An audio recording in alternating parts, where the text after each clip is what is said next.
Chag Sameach. So the Seder officially begins with the physical act of lighting the candles. In Jewish tradition, lighting candles and saying a blessing over them marks a time of transition from the day that is ending to the one that is beginning, from ordinary time to sacred time. Lighting the candles is an important part of our Passover celebration because their flickering light reminds us of the importance of keeping the fragile flame of freedom alive in the world. And Lori Magnus is going to light our candles and lead us in the blessing. Baruch atah Adonai Eloheinu melech haolam, asher kiddushanu b'mitzvotah, v'tzivanu lehadlik ner shel yom tov. Blessed are you, Adonai, our God, ruler of the universe, who has sanctified us with laws and commanded us to light the festival lights. Amen. Thank you. And as we light the festival candles, we acknowledge that as they brighten our Passover table, good thoughts, good words, and good deeds brighten our days. I'm assuming that all of you have a copy of the Haggadah because I'd like to give people turns to read. So would somebody, Christine, would you like to read what's on the Seder plate? And I'm going to show you my very own Seder plate and we'll talk about what's on there. Christine Gailey. Hi. Okay. The Seder plate. We place a Seder plate at our table as a reminder to discuss certain aspects of the Passover story. Each item has its own significance. Maror, the bitter herb. This symbolizes the harshness of lives of the Jews in Egypt. Charoset, a delicious mix of sweet wine, apples, cinnamon, and nuts. It resembles the mortar used as bricks of the many buildings the Jewish slaves built in Egypt. Carpus, a green vegetable, usually parsley, is a reminder of the green sprouting up all around us in the spring and is used to dip into the salt water. Zeroa, a roasted lamb or shank bone, symbolizing the sacrifice made at the great temple at Passover, the paschal lamb. Beitza, the egg symbolizes a different holiday offering that was brought to the temple. Since eggs are the first item offered to a mourner after a funeral, some say it also evokes a sense of mourning for the destruction of the temple. Orange.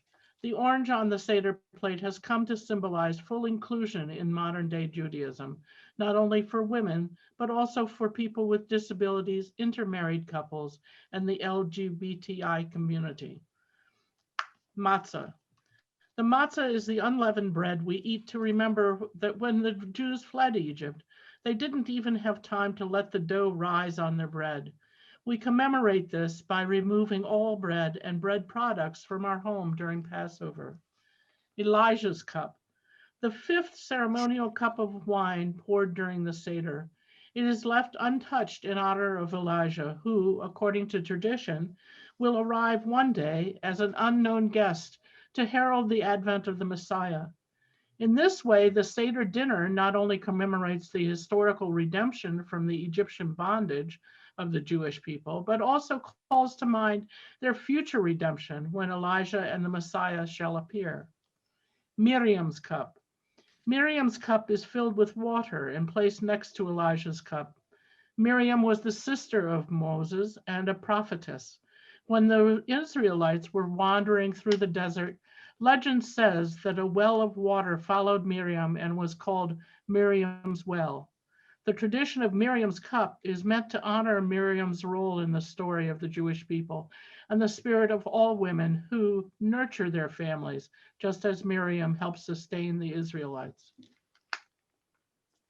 Thank you very much. Uh-oh. Pay no attention to the man behind the curtain or the woman either. Brandon, would you like to read the introduction on page 5? We're good. Passah is a time of inclusion. On Seder night, we metaphorically open our doors and invite others in. At the opening of the Mayid portion of the Seder, we say, "All who are hungry, come and eat." There's a beautiful message here. We were once slaves, poor and hungry, and we remember our redemption by sharing what we have with others. From the most downtrodden to the most celebrated, the message is clear. Everyone is welcome and everyone is necessary. Why is it that we go out of our way to include all at our Seder table? Perhaps it's because we make room for others. We have opportunity to make room for ourselves as well. In fact, the Mishnah, Pesahim 10:5 teaches that in every generation, a person is obliged to see themselves as if they left Egypt. The Seder presents us with the obligation of identifying with the generation that left Egypt and internalizing that experience. And through that internalization, we come to feel the redemption as if it were our own as well. Further, the reliving of the story of Exodus affords us the opportunity to see one's true self. It is only when we are able to see ourselves clearly that we are able to be redeemed. But perhaps the only way we are able to see ourselves is when we are truly able to see those around us. It is also an opportunity for us to consider the legacy of slavery in this country. From Wikipedia, slavery in the United States was the legal institution of human chattel slavery, primarily of Africans and African Americans, that existed in the United States of America from its founding in 1776 until the passage of the 13th Amendment in 1865. Slavery was established throughout European colonization in the Americas. From early colonial days, it was practiced in British colonies, including the 13 colonies which formed the United States. Under the law, an enslaved person was treated as property and could be bought, sold, or given away. Slavery lasted in about half of US states until 1865. As an economic system, slavery was largely replaced by sharecropping and convict leasing. Thank you, Brandon. And Jory, you can show the video. When Israel was in Egypt land, let my people go. Oppressed so hard they could not stand, let my people go. Go down, Moses, way down in Egypt land. Hello, Pharaoh, let my people go. My name is David Fair. I am the son of a Jewish white mother and a non-Jewish black father, and I am also a fifth-year cantorial student at Hebrew Union College, Jewish Institute of Religion, Debbie Friedman School of Sacred Music. Spirituals like that are near and dear to my heart, and they were the subject of my thesis, which was entitled Zipporah's Children, the Music and Lived Experiences of Jewish Black Americans. Carpus, the green vegetable, is on our Seder plate, and it serves as a symbol of the vegetables and fruits we harvest in springtime. Yet, we take this symbol of life and sustenance and we dip it in salt water. We do this to remind ourselves that our sustenance came with the tears of the Hebrew slaves. As Americans, you know who else were our people? The American slaves who were abducted from Africa and forced to live the rest of their lives and for generations to come as slaves. We must remember those who gave their lives for our sustenance. The Jewish people have a unique relationship with Black Americans, and many Black Americans are Jewish people. Jews have suffered persecution and discrimination for thousands of years. White Jews are uniquely qualified to stand with and lift the voices of other minorities and call for an end to racism. This Passover, You might be curious as to why you might hear Go Down Moses or O Freedom. These songs are called spirituals, and they are sacred. They were written by enslaved Black Americans. They were sung not just for gratification and musical fun, but they were sung very often to save lives. Go Down Moses was sung as a secret signal among the enslaved people that tonight, it's the night we're escaping. So you would hear the enslaved people singing that as a code so that they would know that tonight we're escaping, but the slave masters wouldn't know what that meant. If you heard the enslaved people singing Wade in the Water, that would be a secret code song that we're going to have to cross and swim across this lake or swim across this river because the slave master's dogs are going to trail us and they can't get our trail, they can't get our scent if we swim. So I want you to know this. If you choose to sing these songs, know where they came from and thank those who wrote those songs. By giving that kind of knowledge and honor, you give respect to those souls.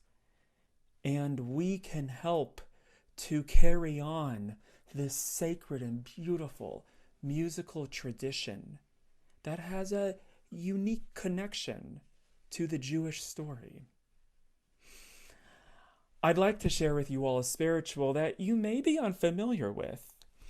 Harriet Tubman, whom she herself was called the Moses of her people, reportedly sang this spiritual on the first night that she ran away from slavery. She sang this as she walked amongst her family and friends, signaling to them, "Farewell, but I'll be back for you."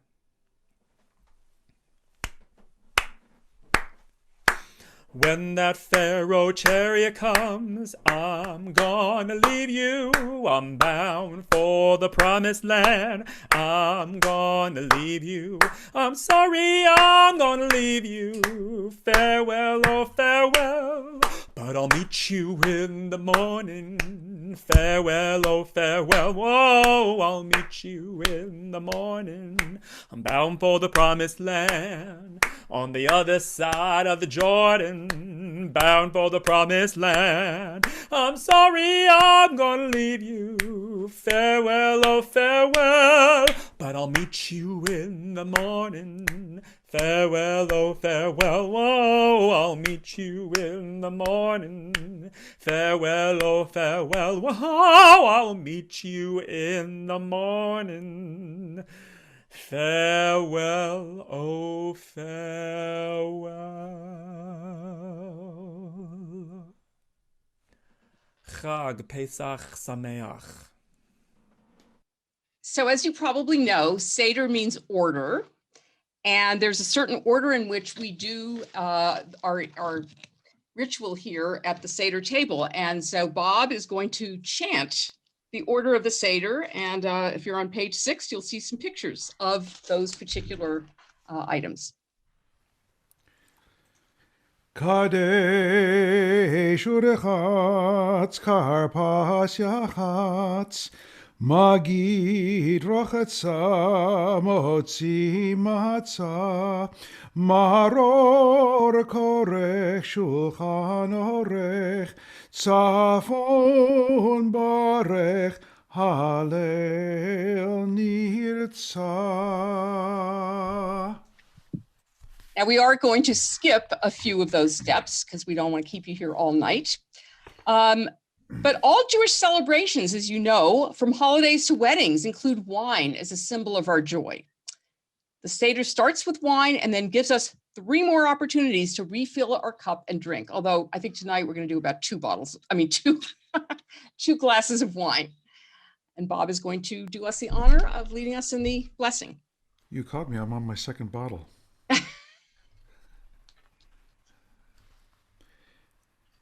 Baruch atah Adonai Eloheinu melech haolam borei peri hagafen. Baruch atah Adonai Eloheinu melech haolam asher bachar banu mikol ha'am v'ramamanu mikol ha'ashon v'kiddushanu b'mitzvotav v'titen lanu Adonai Eloheinu b'ahava moadim l'simcha chagim uzmanim l'sason. את יום חג המצות הזה, זמן חירותנו מקרא קודש, זכר ליציאת מצרים. כי בנו בחרת, ואותנו קידשת מכל העמים, מועדי קודשך, בשמחה וששון הנחלתנו, ברוך אתה אדוני, מגרש ישראל והזמנים. Rabbi, do you want to read that in English, or should I go right to the Shechianu? I think we can go right to the Shechianu, the special prayer that we say when there's a special occasion or a holiday. Baruch atah Adonai Eloheinu melech haolam Shechianu v'kiyimanu v'giyanu lazaman hazeh. Amen. L'chaim. We thank God for giving us life, for sustaining us, and for bringing us to this very special moment. So Urchatz is the next piece. Let's see, Jerry, would you like to read? It's on page 8. Urchatz, wash your hands to prepare for the Seder.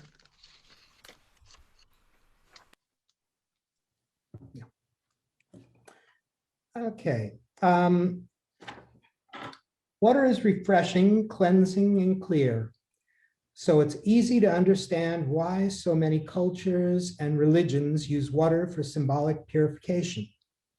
We will wash our hands twice during our Seder now, with no blessing, to get us ready for the rituals to come. And then again later, we'll wash again with a blessing, preparing us for the meal, which Judaism thinks of as a ritual in itself. Pour water on each of your hands 3 times, alternating between your hands. Too often during our daily lives, we don't stop and take the moment to prepare for whatever it is we're about to do. Let's pause to consider what we hope to get out of our evening together tonight. Go around the table and share one hope or expectation you have for tonight's Seder. Thank you, Jerry. Would anybody like to share a hope or an expectation from the Seder?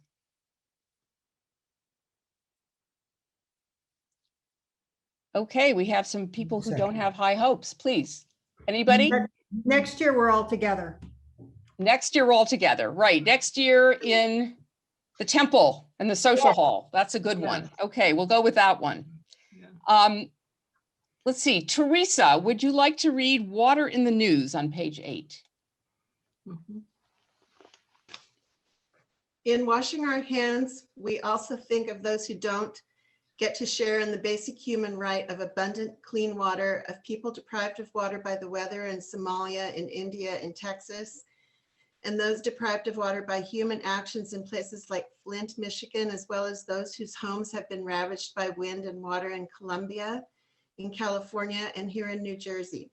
We wash our hands and accept our responsibilities to those threatened by the presence and absence of water, and pray that those with the human power to change things do not wash their hands of what the world needs them to correct.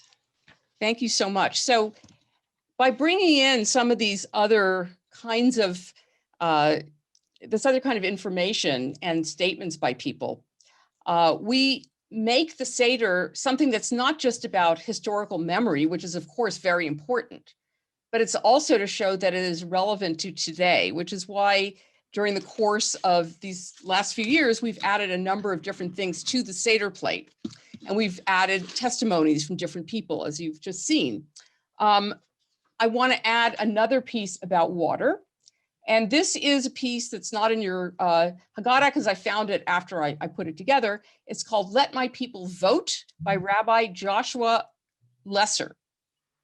And he says, this year I'm putting a bottle of water on my Seder table. And here's my bottle of water that I'm putting on my Seder table. and this is why. Legislators in Georgia passed a 100-page voting bill that contains restrictions on mail-in voting. Also restrictions on Sunday voting, early voting, voting hours, and even servicing long lines with food and drink. This is a thinly veiled act of suppressing the vote. This bill disproportionately affects the poor, people with disabilities, people of color, and people of faith. With Sunday voting curtailed, it challenges Jews who have Shabbat observances that would prevent them from voting on Saturday. 43 other states have introduced voter suppression bills. We urge the passing of the For the People Act and the Voting Rights Advancement Act. And this is his prayer. I put this water bottle on my table because I challenge the tactics of creating longer lines and then forbidding giving water to those who must wait in those lines. I put this water bottle on my table because Representative John Lewis taught us the vote is precious. It is sacred. It is the most powerful non-violent tool we have in a democracy. I put this water bottle on my table because voter suppression is oppressive and is an affront to democracy. And when it is meant to disenfranchise people of color, people with disabilities, the elder, and the poor, I commit to test the waters and make a path of liberation. I put this water bottle on my table because when we say, let all who are hungry come and eat, it is not just for one night, but for our lifetime. Let all who are thirsty for justice come and drink and be encouraged to vote. I put this water bottle on my table because I pledge to lift up my voice and declare to the oppressive forces in Georgia and in any state that suppresses the vote, let my people vote. We're going to continue with Carpus. And let's see, Elliot, would you like to read page 9? Carpus. Centuries ago, only those who were free enjoyed the luxury of dipping their food to begin a meal. In celebration of our people's freedom, tonight we too start our meal by dipping green vegetables. However, we also remember that our freedom came after tremendous struggle. And so we dip our vegetables in salt water to recall the ominous waters that threatened to drown our Israelite ancestors as they fled persecution in Egypt, as well as the tears they shed on that harrowing journey to freedom. Today, there are more than 68 million people still making these treacherous journeys away from persecution and violence in their homelands. As we dip the Carpus in salt water, we bring to mind those who have risked and sometimes lost their lives in pursuit of safety and liberty. We dip for the Rohingya father who walked for 6 days to avoid military capture in his native Myanmar before he came to the Naf River and swam to Bangladesh. We dip for the Syrian mother rescued from the dark waters of the Mediterranean Sea in the early hours of the morning, still holding the lifeless body of her infant child after their small boat capsized. We dip for the Somali and Ethiopian refugees deliberately drowned when a smuggler who promised them freedom forced them into the Arabian Sea. We dip for those brave souls and for the thousands of other refugees and asylum seekers who have risked their lives in unsafe and unforgiving waters across the globe. It is a green vegetable that we dip tonight, a reminder of spring, hope, and the possibility of redemption, even in the face of unimaginable difficulty. As we mourn those who have lost their lives in search of freedom, we remain hopeful that those who still wander will find refuge. Baruch atah Adonai Eloheinu melech haolam, borei peri ha'adamah. We praise God, ruler of everything, who creates the fruit of the earth. Thank you, Elliot. Do you want to sing that, Bob, as we all hold up our parsley and dip? I don't even have a plate. Yes, and we want to dip it into salt water. Salt water to remind us of the tears of our ancestors. Don't drip it on the computer. Baruch atah Adonai Eloheinu melech haolam borei peri ha'adamah. Amen. Good symbol of Passover. Ooh, very salty. Ooh. Yummy. Okay. We have matzah on the table, 3 pieces of matzah. We're going to break the middle one in half. And for those of you who have children at home, hide the smaller half somewhere. And later on, they can find it and get a little prize. Now, we eat matzah in memory of the quick flight that our ancestors had to, when they had to leave from Egypt. They did not have time to let the bread rise. As slaves, they had faced many false starts before finally being let go. So when the word of their freedom came, they took whatever dough they had and ran with it before it had the chance to rise, leaving it looking something like this. Now, this is the bread of poverty, which our ancestors ate in the land of Egypt. All who are hungry, come and eat. All who are needy, come and celebrate Passover with us. This year we're here. Next year we'll be at Temple Bethel. This year we're slaves. Next year we will be free. Now, actually, the last thing you're supposed to taste at the end of the Seder is the matzah from the Afikomen, to remind ourselves of what it's like to be poor and to rely on really the most basic things to eat. Imagine eating only matzah or being one of the countless people around the world who don't have enough to eat. What does a symbol of matzah say to us about oppression in the world? Both people literally enslaved and the many ways in which each of us is held down by forces beyond our control. How does this resonate with events happening now? So hopefully people will be a little more verbose this time. Anybody have any answers to those questions? What does matzah and slavery make you think of in terms of today? There still are slaves today, by the way. I don't know if you're aware of that, but there are slaves in different parts of the world. So one of the things that we put on our matzah and our Seder plate is free trade chocolate, because a lot of times cocoa beans are harvested by kids who are basically slaves. And free trade chocolate actually means that hopefully no kids were used to harvest the cocoa. And I went to Ghana a few years ago and discovered that there were little kids who were sold into slavery to work for fishermen. How about slavery, not about, actual slaves in that sense, but what are the ways in which maybe some of us are held down by forces beyond our control?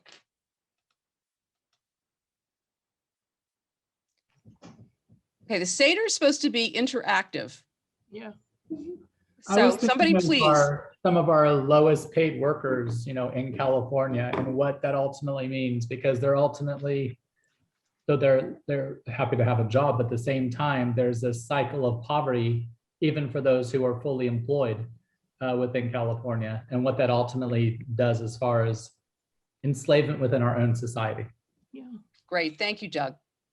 There's a form of slavery called debt peonage, which a lot of migrant workers are subject to, because the only stores, or they have to rent homes from the employer, and they have credit at a company store, which means that they run up debts to the company store and they can't leave the employment until this paid off, if ever.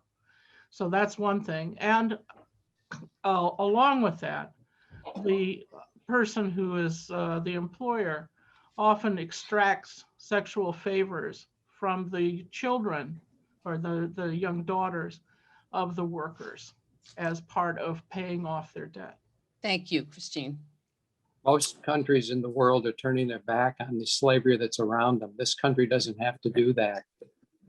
And we should call to account countries like China and countries elsewhere who are permitting this to go on. I couldn't agree with you more. I could not agree with you more. The Uyghurs, as you probably know, in China, it's a Muslim group, and they're being re-educated and forced to work in factories. So absolutely, thank you. We don't have to show up for their Olympics. Right. I agree. We don't have to buy their products either. Or in the country of Qatar, where we will shortly have the largest sporting event in the world, the Soccer World Cup. where the workers there have to sign long-term contracts. They don't get paid unless they finish it, and they're working under dangerous and atrocious conditions. There have been over 300 deaths already due to those conditions, and yet the World Cup will go on and everybody will cheer as if nothing happened. Thank you so much. Those are very good examples of slavery that still exists in one form or another. Okay, we're going to go on with the story, the Magid. Now we pour our second glass of wine. Get ready for it. Elise Martinez, would you like to read the beginning of the story? You have to unmute yourself though.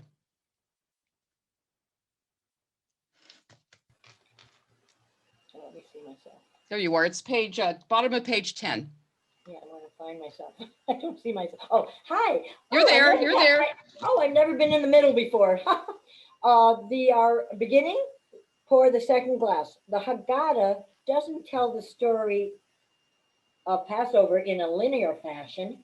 We don't hear of Moses being found by the daughter of Pharaoh.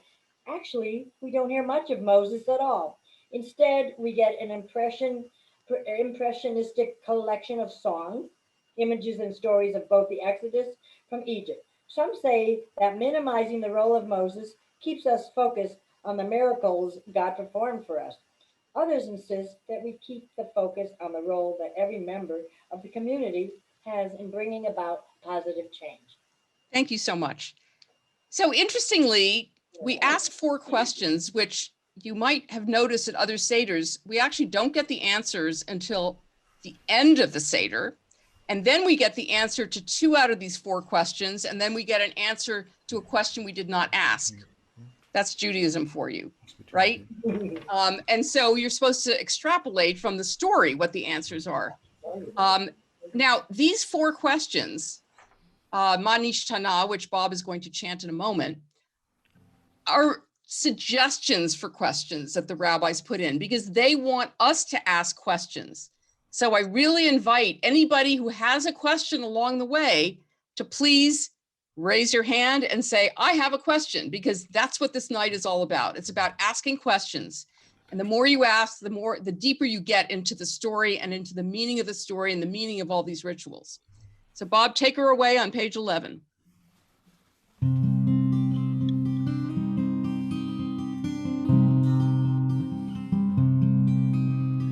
מה נשתנה הלילה הזה מכל הלילות, מכל הלילות, שבכל הלילות אנו אוכלים חמץ ומצה, חמץ ומצה.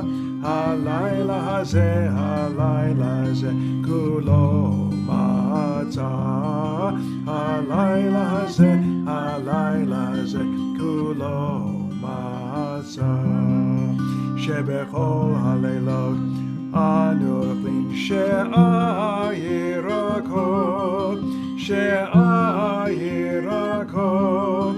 הלילה הזה מרור מרור, הלילה הזה מרור מרור, שבכל הלילות אנו אפילו פעם אחד, אפילו פעם אחד. הלילה הזה שתי פעמים, הלילה הזה שתי פעמים, שבכל הלילות אנו אוכלים בין יושבין ובין מסובין, בין יושבין ובין מסובין. הלילה הזה כולנו מסובין, הלילה הזה כולנו מסובין. So that question is supposed to be asked by the youngest person in the group. Bob is posing as, yes, I was going to ask you, Jacob, who's under the name Sam for purposes of highlighting him. Jacob, unmute yourself, please. And why don't you read the English on page 11 so that everybody knows what these 4 questions are? Why is this night different from all other nights? On all other nights, we eat both leavened bread and matzah. Tonight, we only eat matzah. On all other nights, we eat all kinds of vegetables, but tonight we eat bitter herbs. On all other nights, we aren't expected to dip our vegetables one time. Tonight, we do it twice. On all other nights, we eat either sitting normally or reclining. Tonight, we recline. Thank you, Jacob. Good job. Okay, I'm going to ask Juan to read Mazon's 5th question. So Mazon is an organization dedicated to trying to at least lessen hunger, if not eliminate it. And they do advocacy as well as food banks and that sort of thing. So Juan, please read that on page 12. Okay, sure, no problem. Each year at the Seder, we ask the traditional 4 questions, and each year Mazon asks a 5th question to raise awareness about a particular hunger-related issue and spark important conversations around the Seder table. This year, we turn our attention to our seniors who are aging into poverty and hunger at a rapid rate. Why is it that when we talk about aging in America, we never talk about hunger? Why is this time of life different from all other times of life? Hunger among Americans 60 and older is a growing crisis. 1 in 7 seniors lives in poverty, and 4.9 million seniors struggle with hunger. SNAP is a lifeline for seniors, but many older Americans do not receive this vital assistance. 3 out of 5 seniors who are eligible for SNAP do not participate, meaning millions of seniors are missing out due to shame, stigma, and difficulty accessing services. Why is it so hard to be older in America? Why are so many seniors aging into poverty? On this night, we honor our elders, our ancestors, and those who came before us. On all other nights, how is it that we allow seniors to go hungry?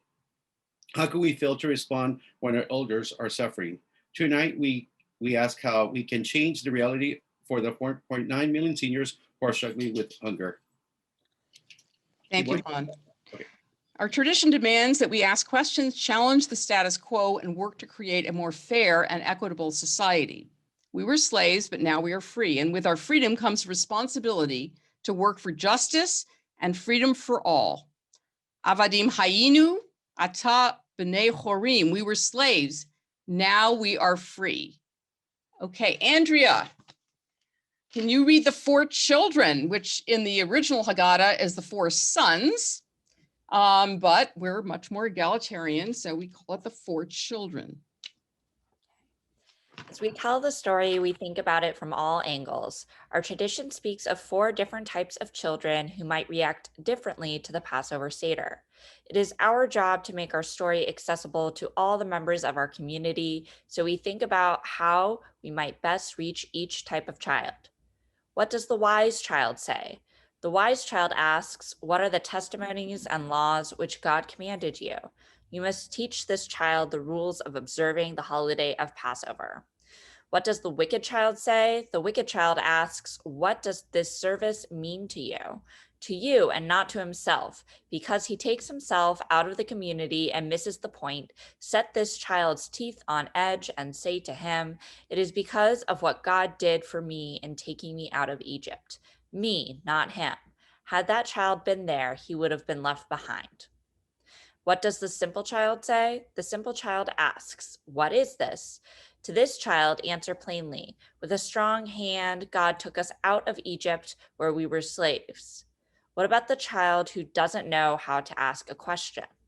Help this child ask. Start telling the story. It is because of what God did for me in taking me out of Egypt. Thank you. So the question here is, do you see yourself in any of these children? At times, we all approach different situations like each of these children.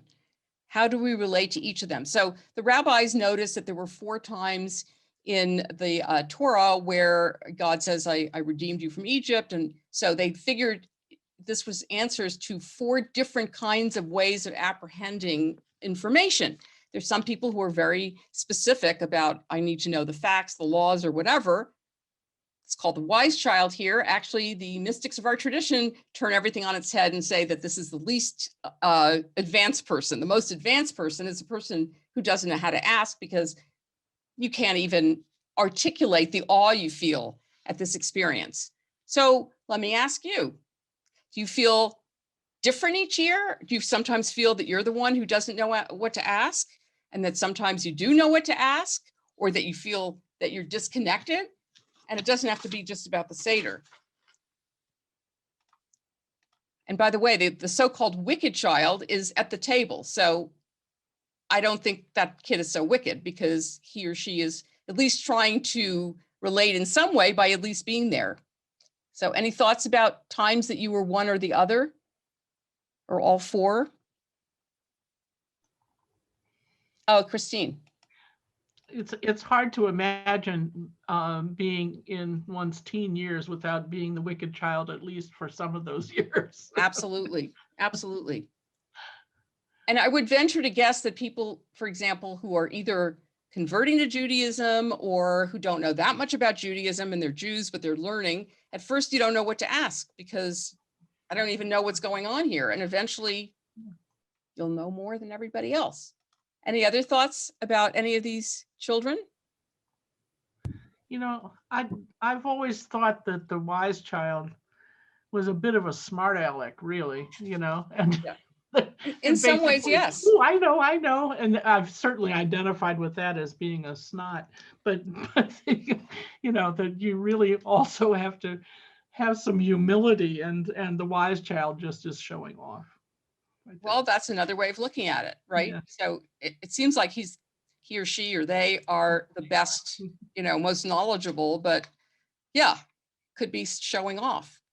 So for this year, I think I find myself in the position of the simple child, where in years before this, I've had the traditions that my dad has upheld in the household, and I've never asked the questions. I've never understood the purpose and intent, even though he has maintained the household. And now this is the first year where I have been sitting back. I've been intro to Judaism in order to understand as much as possible. So I find myself in the role of the simple child, trying to learn as much as possible so I can respect all of the traditions that have been in the household. Great, great, thank you. Any final ideas about this? I have one. Please, Jason. I would say, what if we're not even asking any of the important questions yet? And so one of the reasons I think we have to do this every year is to try to think of what we haven't asked, and to always be questioning and always be curious. Great, great. So yeah, I've been trying with my intro class to encourage the students to ask a lot of questions, which many of them are not used to from the traditions they grew up in. And it's the questions are more important, in fact, than the answers, which is why I think we don't really get answers to these questions. Amy, would you like to read page 14, which is, now there are, of course, many ways in which these four children have been understood. There's sometimes the four women, and they're asking questions. Tonight, we're going to look at the four LGBTQIA and plus. So Amy, our president.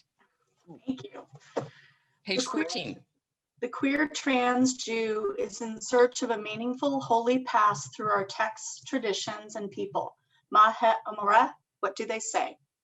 Why didn't the Torah count or acknowledge women and trans people among the 600,000 men on foot, aside from children, who came out of Egypt?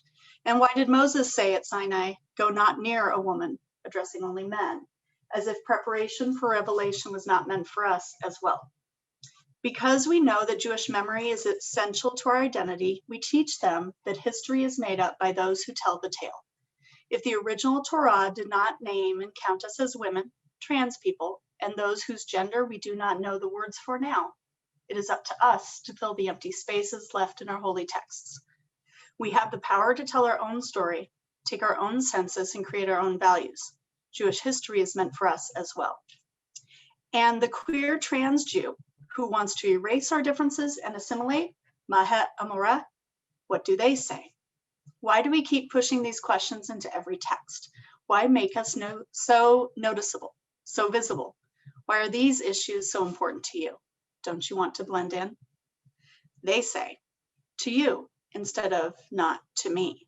They forget the struggles of our ancestors, both Jewish and non-Jewish. Perhaps we've been here at some point or another too. What did we need to find the beauty in our divergence? Invite them to our Seder tables, let them see the pleasure and joy at living outside of cis heteronormavity, the wonder of appreciating queer and trans bodies for all of our diversity and divergence, the blessings of our resistance.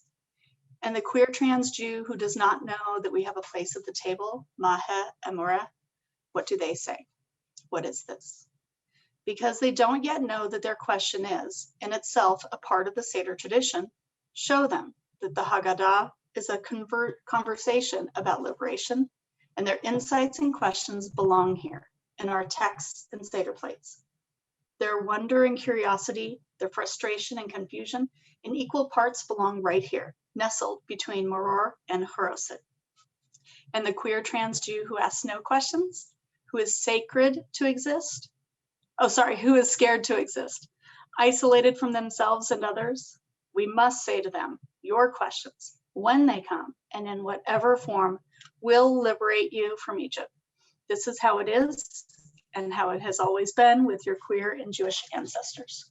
For every moment we choose to survive, to look towards unanswered truths, we move a half step closer to liberation. Even with no questions, you have a seat at our table. You deserve to know the fullness of your ancestors, of Shiphrah and Puah, of Joseph, of Ruth, and Naomi and Judith, of Marcia, Sylvia, Leslie, and so many more who lived both named and unnamed in their truth and power. Come to the Seder table with us. You will always have a seat. Thank you, Amy. So interestingly, for those of you who do know any Hebrew, Hebrew is a gendered language. So it's either feminine or masculine. So in terms of trying to include people who are non-binary, there are people working to transform the language and to have an ending that's a little bit of both, which I think is Mahe Omere, which you may never have encountered before. It's a different way of doing the language. So let's see, Jordan, would you like to start telling our story on page 15, which will be interrupted by a blessing for the glass of wine? Our story, you need to turn your volume down, please, starts in ancient times with Abraham, the first person to have the idea that maybe all those little statues his contemporaries worshipped as gods were just statues. The idea of one God, invisible and all-powerful, inspired him to leave his family and begin a new people in Canaan, the land that would one day bear his grandson Jacob's adopted name, Israel. God had made a promise to Abraham that his family would become a great nation. But this promise came with a frightening vision of the troubles along the way. Your descendants will dwell for a time in a land that is not their own, and they will be enslaved and afflicted for 400 years. However, I will punish the nation that enslaved them, and afterwards they shall leave with great wealth. So let us raise our glass of wine or grape juice. שעמדה והיא שעמדה לאבותינו ולנו, והיא שעמדה לאבותינו ולנו, שלא אחד אחד בלבד עמד עלינו לכלותנו, אלא שבכל דור ודור עומדים עלינו לכלותנו. והקדוש ברוך הוא מצילנו מידם, והקדוש ברוך הוא מצילנו מידם. You got all the Hebrew there. This promise has sustained our ancestors and us, for not only one enemy has risen against us to annihilate us, but in every generation, there are those who rise against us, but God saves us from those who seek to harm us. Put down your glass of wine. You can't drink it yet. This is all about delayed gratification. You don't get to drink the wine. You don't get to get the answers to your stories. Ezra, would you like to read the second part on page 15?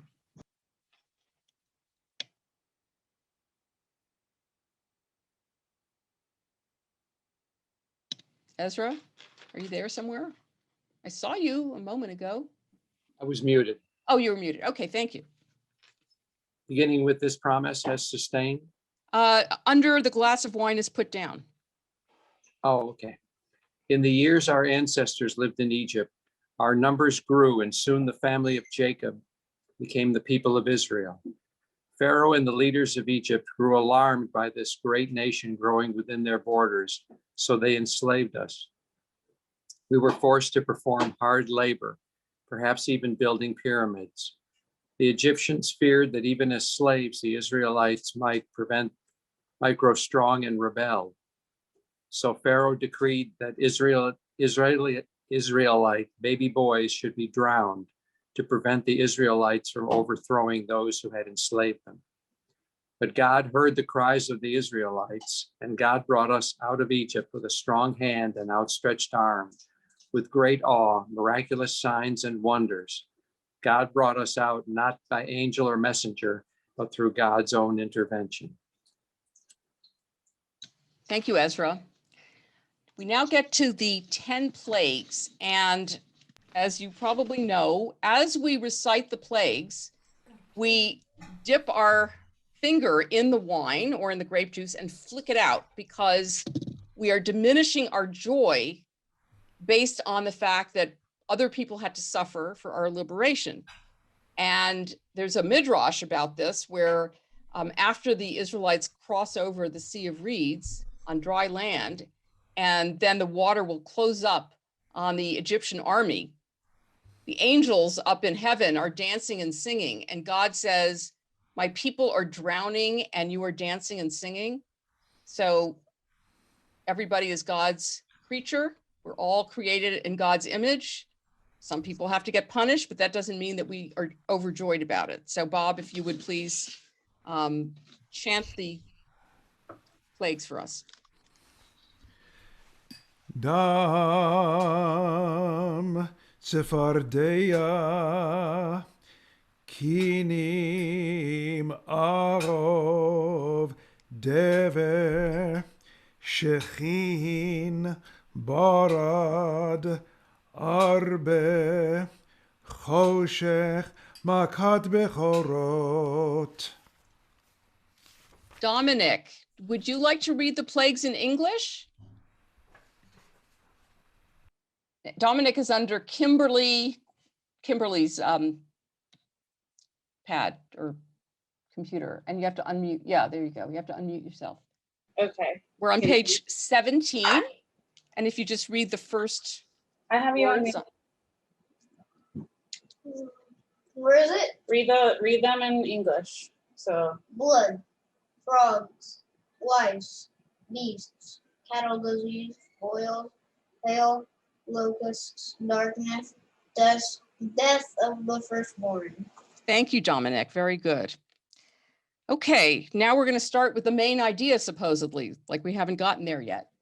And Bob, Avadim Hayinu. Bottom of page 17.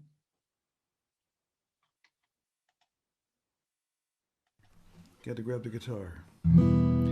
Avadim hayinu hayinu, ata b'nei chorin, Avadim hayinu, ata b'nei chorin, Avadim hayinu, ata b'nei chorin, One more time. Avadim hayinu hayinu, ata b'nei chorin, Avadim hayinu, ata b'nei chorin, Avadim hayinu, ata b'nei chorin, So we talked about the fact that not only were we slaves in Egypt, but there's still slavery today, and there's been slavery in this country and all of that. I'd like to also ask why it is, because what this tells us here is We were slaves to Pharaoh in Egypt. Now we are free. And each and every one of us, every Passover, is supposed to experience the whole Seder as though we, in fact, were slaves ourselves. So it makes us more sensitive to the fact that we had slaves in this country, that there's slaves all over the world. What else does that experience do for us? To imagine that we were slaves and to really feel that. What does that do on a personal level? Well, it certainly makes us appreciate our freedom. Okay, it makes us appreciate our freedom. Good. Other thoughts?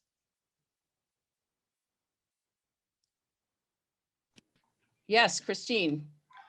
That being free is always fragile, and we need to remember what unfreedom is, and to hold out our hands to people who are not yet freed from stuff. Great, thank you. Larry and Martha, you're not muted, so we're hearing you. So I'm assuming you have something to say. Please tell us what you have to say. Oh, okay.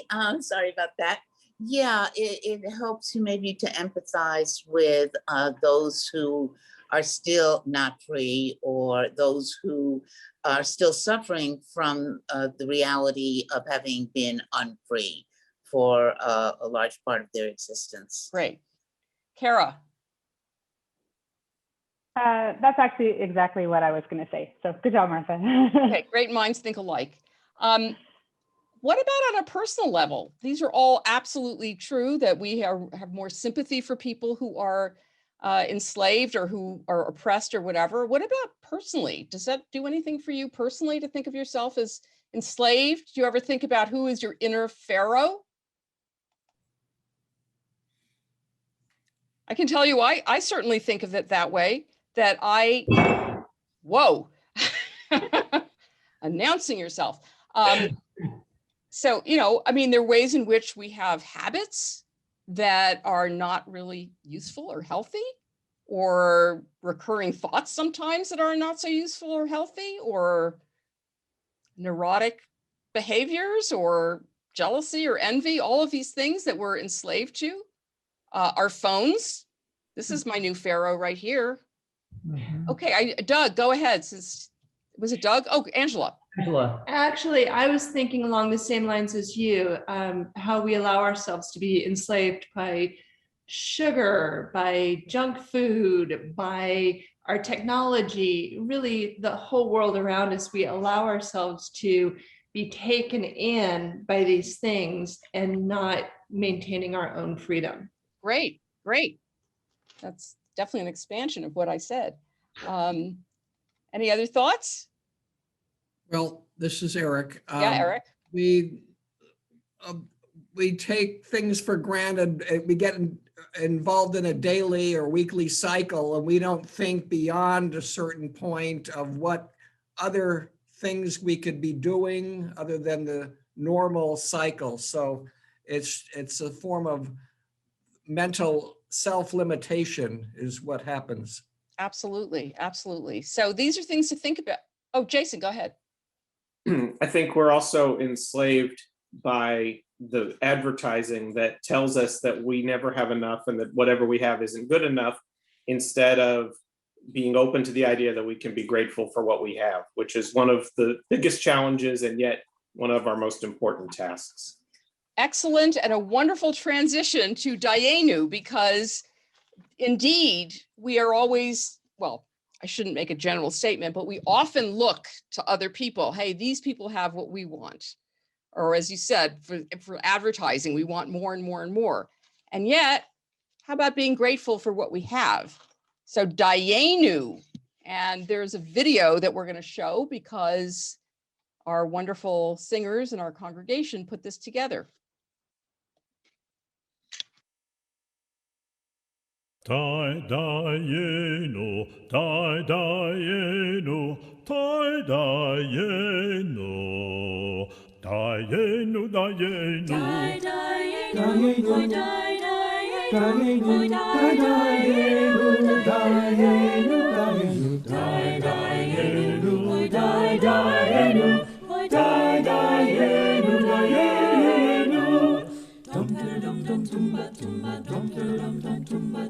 Ilu Hotzianu, Hotzianu mi Mitzrayim. Hotzianu mi Mitzrayim dayenu. Dayenu, dayenu, oy dayenu, dayenu, dayenu, oy dayenu, oy dayenu, dayenu. Dum dum dum tumba tumba dum dum tumba tumba. Ilu natananu, natananu et Torah. Natananu et Torah dayenu. Dayenu, dayenu, oy dayenu, dayenu, Dayenu, dayenu, dayenu, dayenu, dayenu, dayenu, dayenu, dayenu, dayenu, dayenu, dayenu, dayenu, dayenu, dayenu,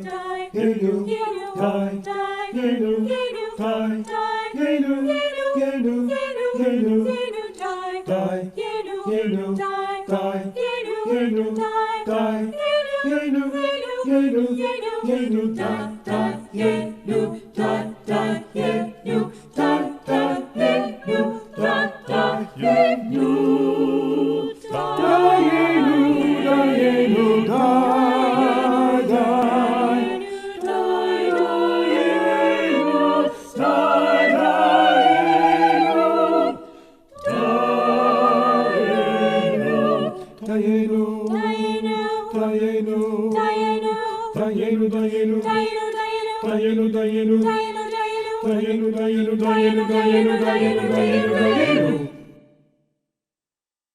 I wanted to thank all our wonderful singers, Rena Maduro, Katie Lippo, Lisa Johnson, Elliot Levine, Barbara and Robert Sirotnik. And I'm sure I forgot somebody. Who did I forget, Bob? Morris. Morris Maduro, of course. Wonderful, wonderful performance and editing, which I'm sure Morris and Jory did together. So we appreciate all the work that Morris Maduro and Jory Yarmoff do for us. Jory is helping me tonight with the behind the scenes. So thank you, Jory. On the bottom of page 18 is a Dayenu for a pandemic. Dayenu means it would have been enough. The idea is to be grateful for what one has, to count our blessings. Let us name the things we're grateful for in this pandemic quarantine and sing Dayenu. If we had a roof over our heads, Dayenu. If we were healthy, Dayenu. If we had delicious food to eat, Dayenu. And who would like to add to that list? Yes, Judy. Judy Schreiber. Beautiful weather. So in spite of the pandemic, we could go to empty beaches and parks and get out. Well, all my family on the East Coast had snow and miserable weather and really was stuck inside. Okay, great. Other thoughts? Zoom Seder. A Zoom Seder. Yes. Yeah. Wendy. Having a job. Having a job, definitely. Having a job. Christine. Having good company in the four walls for both 2-footeds and 4-footeds. Great. That we lived in a time when a vaccine could help us get out of it. Yes, and that a vaccine could come so quickly. If we Usually had it it, takes though, it's not over. We know it's not over. Is that, Jerry, did you say that? If we had a loving family. A loving family. Who's the one who said it's not over? It's me, Bill. Yeah, Even you though know, the pandemic is not over, there may be a light at the end of the tunnel. Exactly. So we need to, still be vigilant. We can't just say, oh, it's over, let's go out and party like they did in Miami Beach, right? But there's a lot to be grateful for. Okay, the Palm Springs is Passover, just- I'm sorry. Go ahead. Palm Springs is just as bad as Miami Beach. Okay. There are plenty of places that are just as bad. Okay, Jason, would you like to enlighten us on the Passover symbols on page 19? Okay. We have now told the story of Passover, but wait, we're not quite done. there are still some symbols on our Seder plate we haven't talked about yet. Rabban Gamliel would say that whoever didn't explain the shank bone, matzah, and maror, or bitter herbs, hasn't done Passover justice. The shank bone represents the Pesach, the special lamb sacrifice made in the days of the temple for the Passover holiday. It is called the Pesach from the Hebrew word meaning to pass over, because God passed over the houses of our ancestors in Egypt when visiting plagues upon our oppressors. The matzah reminds us that when our ancestors were finally free to leave Egypt, there was no time to pack or prepare. Our ancestors grabbed whatever dough was made and set out on their journey, letting their dough bake into matzah as they fled. The bitter herbs provide a visceral reminder of the bitterness of slavery, the life of hard labor our ancestors experienced in Egypt. So we get two answers to the 4 questions we asked, right? What's the matzah all about and what's the bitter herb all about? But did we even ask about the shank bone? No. So we get an answer to something we didn't ask. And we asked some other questions. Why do we dip twice and why do we recline? But no answers to those questions. And now, even though we already raised our glasses for a second cup of wine, we have not had it yet. So now we're going to do it in a moment. But first, B'chol dor vador, Chayav Adam lirot et atzmo ki'ilu hu yatsa miMitzrayim. In every generation, everyone is obligated to see themselves as though they personally left Egypt. So we are all obligated to do this every single year. Bob, are you going to sing that? Absolutely. What, the Behold Over or the Kiddush? The Kiddush. Both. Both. Kiddush is fine. Just the Kiddush? Okay, so raise your glass. And we're about to drink our second cup of wine. Yes, and also the melody I say this every year, is specific or unique towards Passover. And the Haggadah actually traditionally has had many different kinds of chants. So this is one of those chants that I learned as a little boy just about 10 years ago. Baruch atah Adonai Eloheinu melech haolam borei peri hagafen. Amen. L'chaim again. Great. Tiffany, would you like to read A Deeper Washing on page 21? This is by Rabbi Menachem Creditor. Our hands were touched by this water earlier during tonight's Seder, but this time is different. This is a deeper step than that. This act of washing our hands is accompanied by a blessing, for in this moment we feel our people's story more viscerally, having just retold it during Magid. Now, having re-experienced the majesty of the Jewish journey from degradation to dignity, we raise our hands in holiness, remembering once again that our liberation is bound up in everyone else's. Each step we take together with others towards liberation is blessing, and so we recite, Baruch atah Adonai Eloheinu melech haolam asher kitshanu mitzvotav v'tzivanu al ne'la ya'adayim. Thank you. Great. I was going to. Well, just Bob, are you going to sing this? I was going to chant it, but also the sign of the times, I thought would be this. There you go. Sign of the times. A pandemic hand washing. Yes, what I do multiple times every day. Baruch atah Adonai Eloheinu melech haolam asher kiddushanu b'mitzvah v'tzivanu al netilat yadayim. Amen. So the familiar Hamotzi Blessing marks the formal start of the meal, but don't get too hungry too fast. Because we're using matzah instead of bread, we add a blessing celebrating this mitzvah. Bob. Where's the matzah? Can you hand me a piece of matzah? Oops, what's that? Later? Host has, okay, good. Well, I got something in the middle. Baruch atah Adonai Eloheinu melech haolam asher kiddushanu b'mitzvotav v'tzivanu hamotzi lechem min haaretz. Sorry, I was saying the second one first. Now there comes the second one. Baruch atah Adonai Eloheinu melech haolam asher kiddushanu b'mitzvotav v'tzivanu al achilat matzah. I guess I've had too much wine. Well, 2 more glasses to go. Now, I included something by Martin Luther King in here, which I encourage people to read on their own. I'm not going to read it now because I was going to read it, but then Atlanta happened.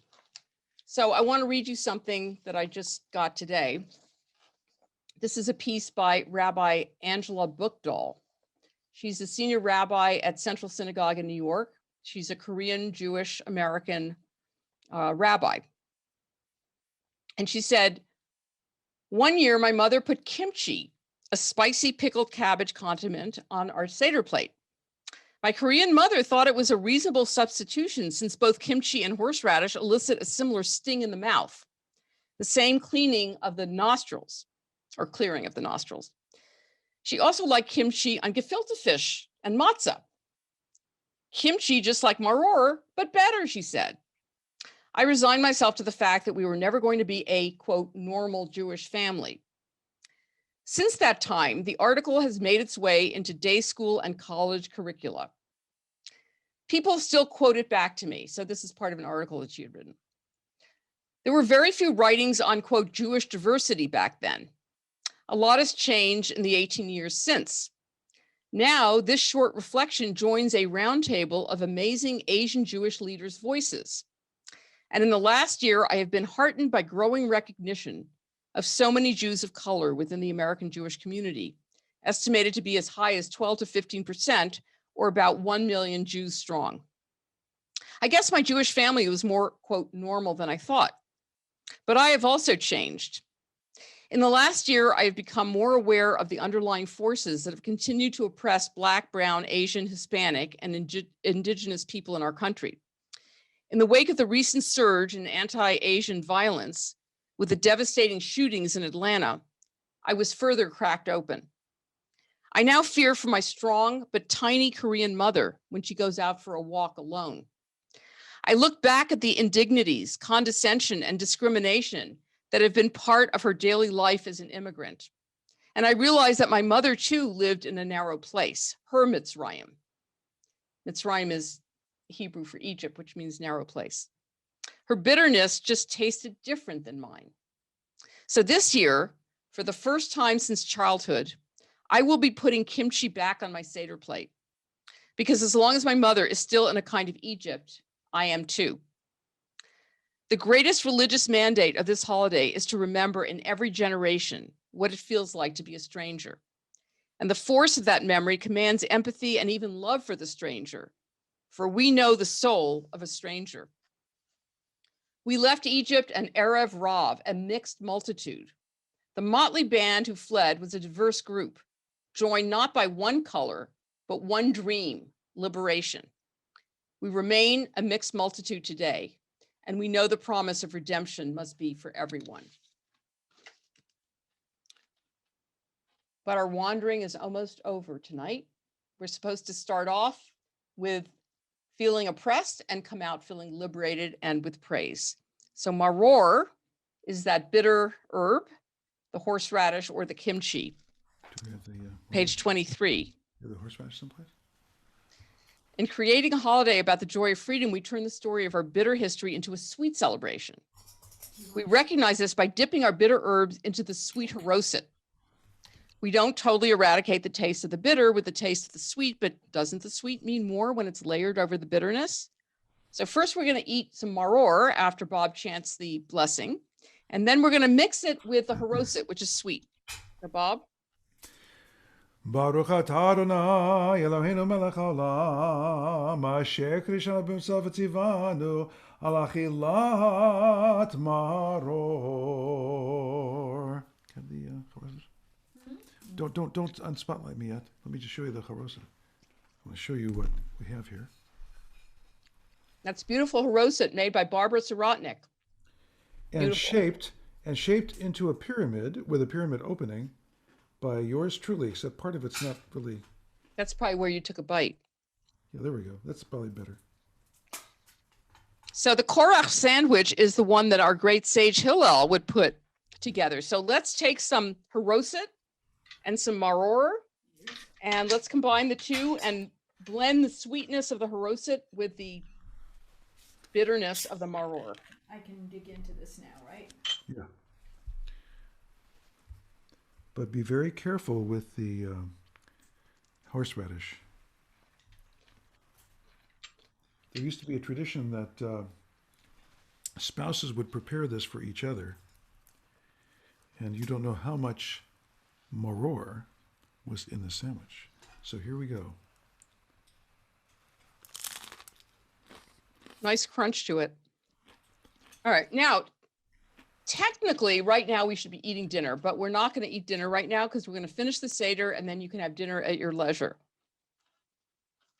But we will continue with a couple of things. So one is the afikomen, which your children are welcome to go look for. And we also have the cup of Elijah. So we refill our wine glasses one more time. And we open the door for Elijah. Now, Elijah is supposed to be the person who announces the Messiah, which will be a time of justice and peace. And Bob is going to sing about Elijah as we go and open our doors to Elijah.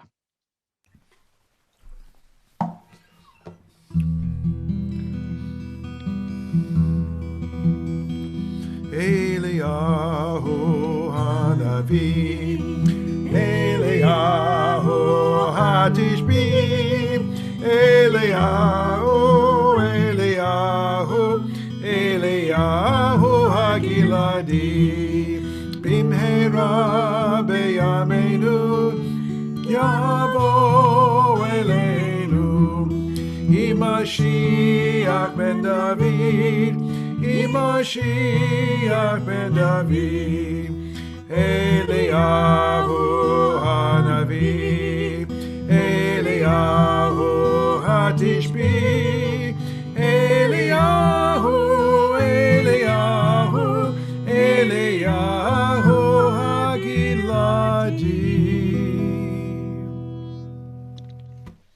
And thank you, Barbara, for joining us in the songs. And thank you to Cantor Bob for coming back to do all these important holidays with us.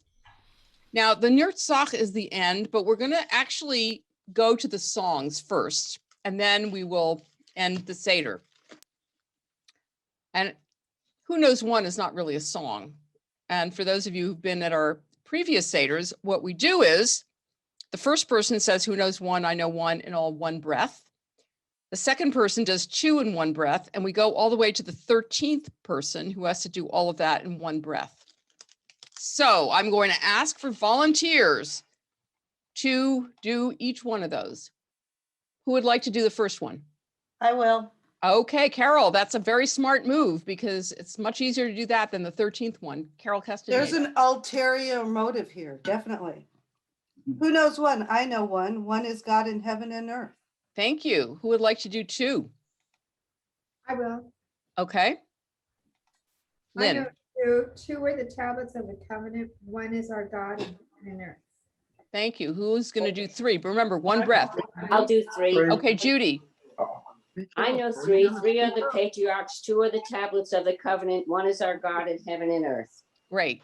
By the way, if people could mute themselves while this is going on, that would be great. Otherwise, we get an echo. Four. Who knows I'll do four? four. Who's four? Eric? Okay. Eric? I know four. Four are the matriarchs, three are the patriarchs, two are the tablets of the covenant. One is our God in heaven and earth. Thank you. Okay. Bob, I think you need to mute yourself or somebody is speaking. Okay. I can do five. Kara Gilman raised her hands. I'm going to let her do it. And after Kara, I'm going to have Paula. And then I don't know who the last person was, but Kara, go ahead. Five. Who knows five? I know five. Five are the books of the Torah. Four are the matriarchs. Three are the patriarchs. Two are the tablets of the covenant. One is our God in heaven and earth. Wonderful. Thank you. Okay. Paula, six. Who knows six? I know six. Six are the orders of the Mishnah. Five are the books of the Torah. Four are the matriarchs. Three are the patriarchs. Two are the tablets of the covenant. One is our God in heaven and earth. Great. Okay. People have raised their hands, but I can't see who they are. Who raised their hand? I could do seven. Okay. Who's that? Stephen? Stephen, please go ahead.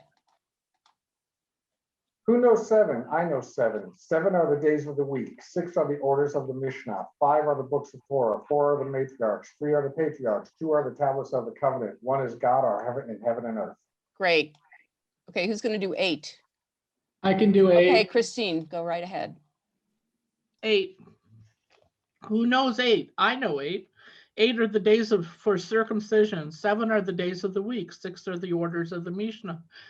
5 are the books of the Torah. 4 are the matriarchs. 3 are the patriarchs. 2 are the tablets of the covenant. 1 is our God in heaven and earth. Great. Okay, what about 9? Brandon. Brandon, very brave. Go right ahead. I know 9. 9 are the months of the childbirth. 8 are the days of the circumcision. 7 are the days of the week. 6 are the orders of the Mishnah. 5 are the books of the Torah. 4 are the matriarchs. 3 are the patriarchs. 2 are the tablets of the covenant. 1 is our God, heaven and earth. Excellent. Who's going to do 10? Ron here. Ron, brave man. All right, here I am. I know 10. 10 are the words from Sinai. 9 are the months of childbirth. 8 are the days of circumcision. 7 are the days of the week. 6 are the orders of the Mishnah. 5 are the books of the Torah. 4 are the matriarchs. 3 are the patriarchs. 2 are the tablets of the covenant. 1 is the God of heaven and earth. Excellent. Yo! All right, 11. Who is going to try to do 11? Angela. Angela, okay. Who knows 11? I know 11. 11 are the stars in Joseph's dream. 10 are the words of the Sinai. 9 are the months of the childbirth. 8 are the days of circumcision. 7 are the days of the week. 6 are the orders of the Mishnah. 5 are the books of the Torah. 4 are the matriarchs. 3 are the patriarchs. 2 are the tablets of the covenant. 1 is our God in heaven and earth. Excellent. Okay, 12. Who's going to do 12? Who hasn't done? I could go. Okay, Ruth Geller. Oh, okay, guess what? Whoever just said that is going to do 13. Ruth Geller is doing I 12. want to do 13. Oh, come on. Eric Schwitzgable is going to do 13, but Ruth Geller is going to do 12. Who knows 12? I know 12. 12 are the tribes. 11 are the stars in Joseph's dream. 10 are the words from Sinai. 9 are the months of childbirth. 8 are the days for circumcision. 7 are the days of the week. 6 are the orders of the Mishnah. 5 are the books of the Torah. 4 are the matriarchs. 3 are the patriarchs. 2 are the tablets of the covenant. 1 is our God in heaven. And excellent. Okay, Eric Schwitzgable, you are going to do 13. Okay. Who knows 13? I know 13. 13 are the attributes of God. 12 are the tribes. 11 are the stars. 10 are the words of the Sinai. 9 are the months of the childbirth. 8 are the days of the circumcision. 7 are the days of the week. 6 are the orders of the Mishnah. 5 are the books of the Torah. 4 are the matriarchs. 3 are the patriarchs. 2 are the tablets of the covenant. 1 is our God in heaven and earth. Excellent. Wow. Good job. You get the trophy.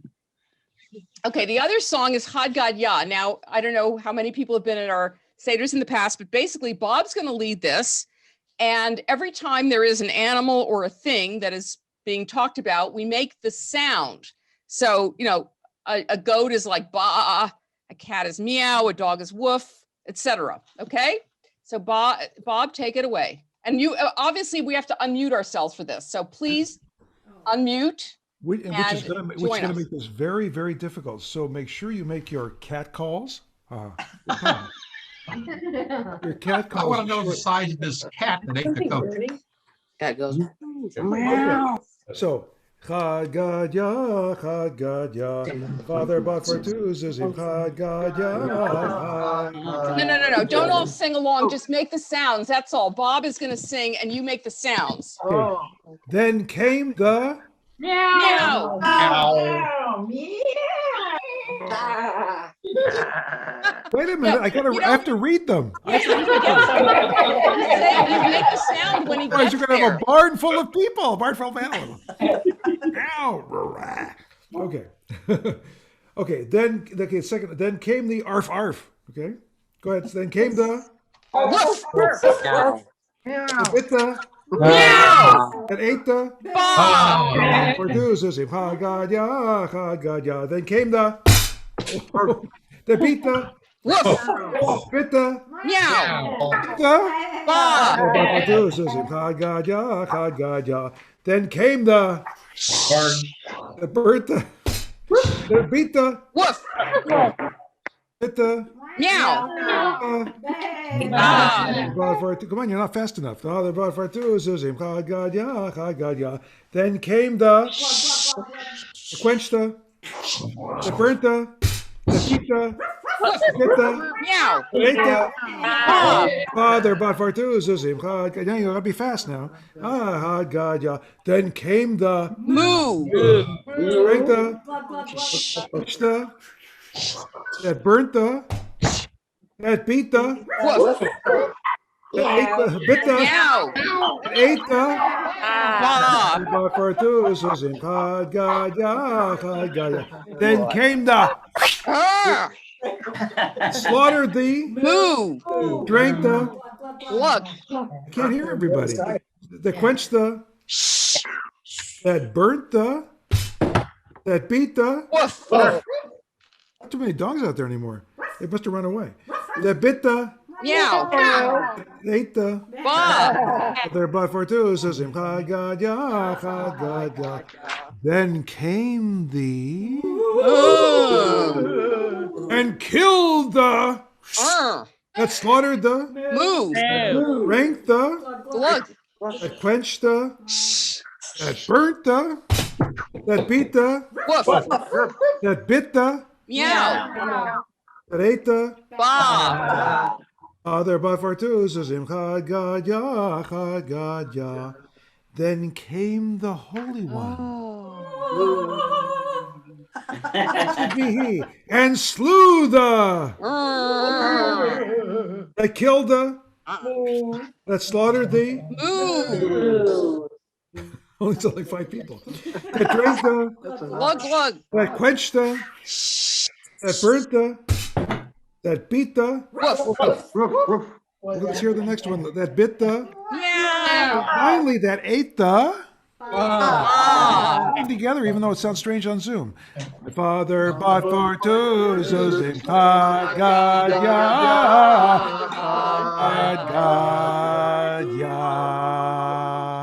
You know, it's a fun song, but it's also really depressing. So I don't know.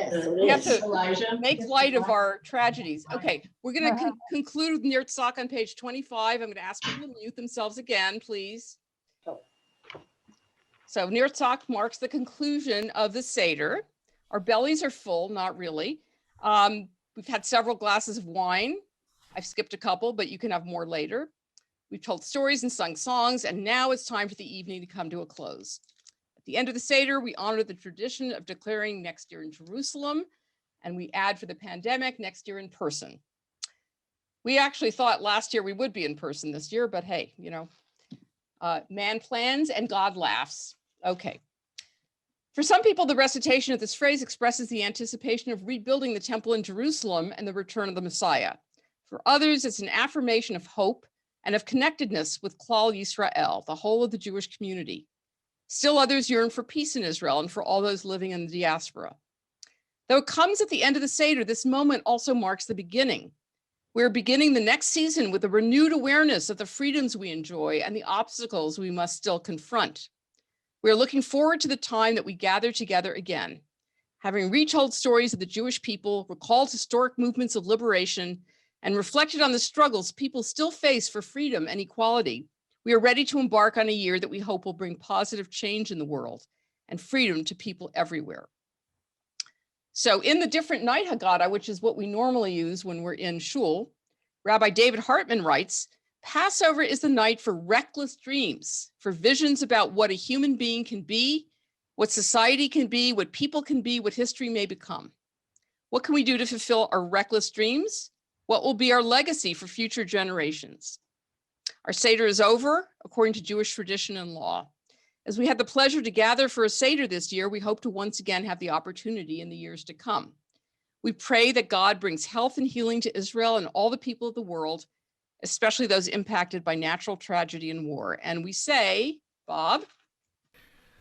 We're going to change the word slightly, because maybe Lashana Haba, which means the next year, we will be in the temple. So, Lashana Haba b'temple Bethel, Lashana Haba b'temple Bethel, Lashana Haba בטמפל בבל, לשנה הבאה בטמפל בבל, לשנה הבאה בירושלים, לשנה הבאה בירושלים, לשנה הבאה בטמפל בבל, לשנה הבאה בבית כנסת. Thank you. Chag Sameach, and may this be a liberating Passover for all of us.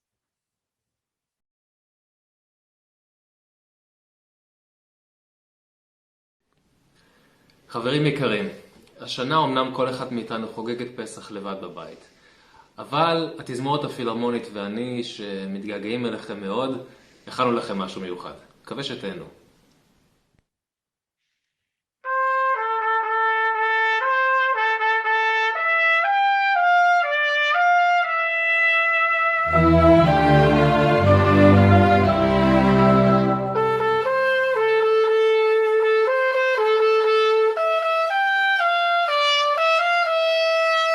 Thank you.